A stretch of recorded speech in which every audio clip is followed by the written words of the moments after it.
మరో breaking news చూస్తున్నాం. AP cabinet సమావేశం ముగిసింది. ఈ సమావేశంలో పలు కీలక నిర్ణయాలు తీసుకున్నారు. రైతాంగ సమస్యలపై సుదీర్ఘంగా చర్చించారు ఏపీ నేతలు.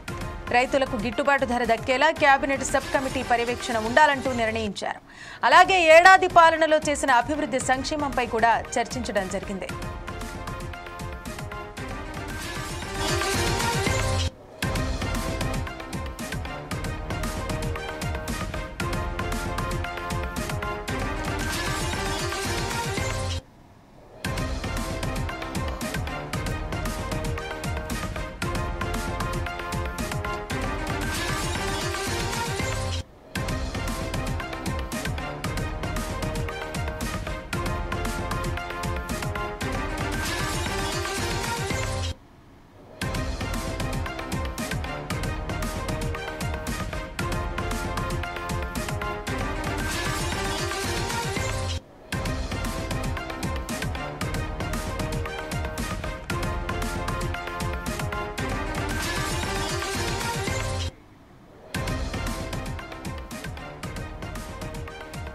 ఏపీ కేబినెట్ సమావేశం ముగిసింది. ఈ సమావేశంలో పలు కీలక నిర్ణయాలు తీసుకున్నట్టు తెలుస్తోంది.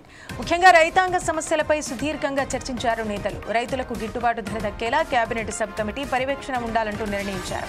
అలాగే ఏడాది పాలనలో చేసిన అభివృద్ధి సంక్షేమంపై కూడా చర్చించారు. ఇక దీనికి సంబంధించి మరిన్ని వివరాలు మా ఇన్పుట్ ఎడిటర్ శ్రీనివాస్ అందిస్తారు.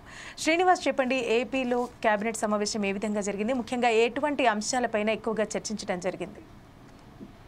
ఏపీ కేబినెట్ సమావేశం కొద్దిసేపటి క్రితమే ముగిసింది. ముఖ్యమంత్రి చంద్రబాబు నాయుడు అధ్యక్షతన ఈ సమావేశం జరిగింది. అయితే ప్రధానంగా రైతాంగ సమస్యల మీద ఈ చర్చ ఎక్కువగా జరిగింది. ఎందుకంటే రైతులకు గిట్టుబాటు ధర అందించాలన్నది ప్రధానంగా ప్రభుత్వం ఆలోచిస్తుంది. అందుకు సంబంధించి కేబినెట్ సబ్ కమిటీని కూడా ఇచ్చింది. ఈ కేబినెట్ సబ్ కమిటీ రెగ్యులర్ గా ఈ రైతులకు గిట్టుబాటు ధర అందేలా కూడా చూడాలని చెప్పేసి కూడా వాళ్ళకి ఒక ఆదేశాలు జారీ చేయడం జరిగింది. ఎందుకంటే రైతుల గిట్టుబాటు ధర అనేది ఒక్కో చోట ఒక్కో రకంగా కనిపిస్తుంది. రైతులను అంటే వాళ్ళు పండించిన పంట పెట్టుబడికి రాకుండా కొన్ని చోట్ల కూడా వాళ్ళకి ఇబ్బంది పడుతున్న పరిస్థితి కనిపిస్తుంది. సో అలాంటి ఇబ్బందులు లేకుండా ఈ కేబినెట్ సబ్ కమిటీ రెగ్యులర్ గా పర్యవేక్షిస్తుంది.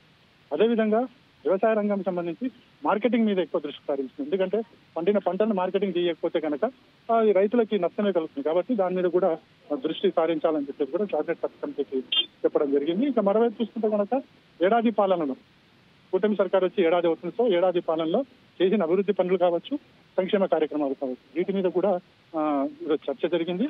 అదేవిధంగా రాష్ట్రానికి రావాల్సిన ప్రాజెక్టులు ఏవైతుంటే ఆ ప్రాజెక్టులకు సంబంధించి కూడా ప్రధానంగా చర్చించారు. అదేవిధంగా బదిలీల విషయంలో గత కొంతకాలంగా కూడా 2016 నుంచి కూడా ఏపీలో బదిలీలు జరగకుండా ఆగిపోయిన పరిస్థితి.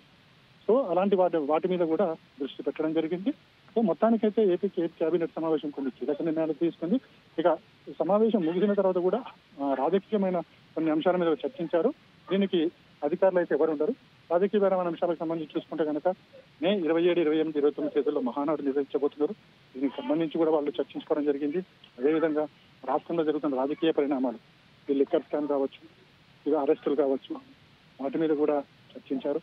సో ఇవన్నీ కూడా రాజకీయ పరమైన చర్చలు. సో కాబట్టి దీన్ని పెద్దగా బయటికి రావు, కేవలం ప్రభుత్వం తీసుకున్న నిర్ణయాలు మాత్రమే ఇక్కడ బయటికి వస్తాయి. కాబట్టి ఈ ప్రభుత్వ నిర్ణయాలు మాత్రం ఈ విధంగా ఉన్నాయి. Thank you Srinivas.